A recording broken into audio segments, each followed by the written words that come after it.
This is southern Ukraine, Kherson, a city that was occupied by Russian forces in the early days of the war, and we endured more than a year under their control. Now, many people gather in our church hall. Before the war, we held 2 services, but now we have 3 throughout the week. Many people come to hear the Word of God.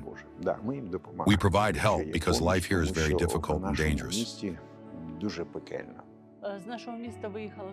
Many young people have left the city in search of work.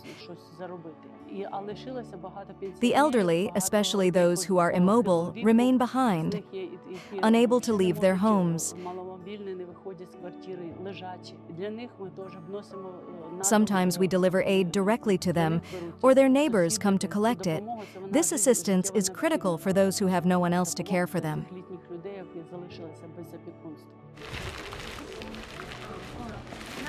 Our house was flooded, and we lost everything. Now we are renting a flat. The shelling in Kherson is constant. I lost my job. I used to be a manager, but now I'm training for a new profession and plan to continue my studies. People come to us eager to share their stories, their grief, their problems, and we listen. I've heard so many heartbreaking stories. Some people have lost everything and were left with only the clothes they were wearing. Their homes were either submerged in water or destroyed by fire. Just last week, a family came to us whose apartment was hit by a shell. Everything they owned was burned. The food supplies we distribute are a lifeline for these people.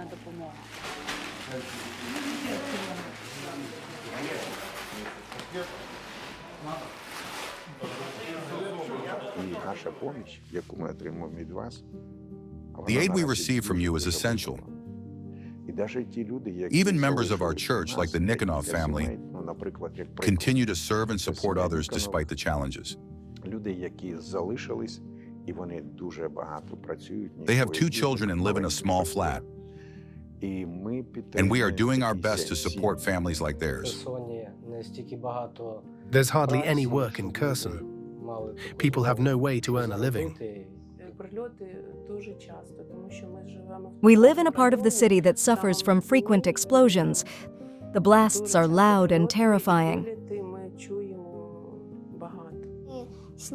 We have breakfast together, drink tea, and then everyone goes about their day. I'm so grateful that we can get food from the church, flour, sugar, and baked bread and sweets. Thank you.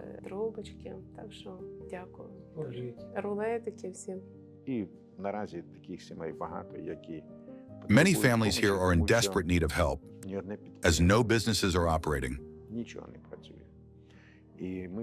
We survive thanks to the aid you provide, which we also share with others. Before, we simply handed out food, but now we have 2 women who register people on the computer. Each person can receive aid once a month. Our database now has over 35,000 people, which is almost the entire remaining population of the city. We could never have managed this work without your support. So, I want to thank God and all of you again. Together we are strong.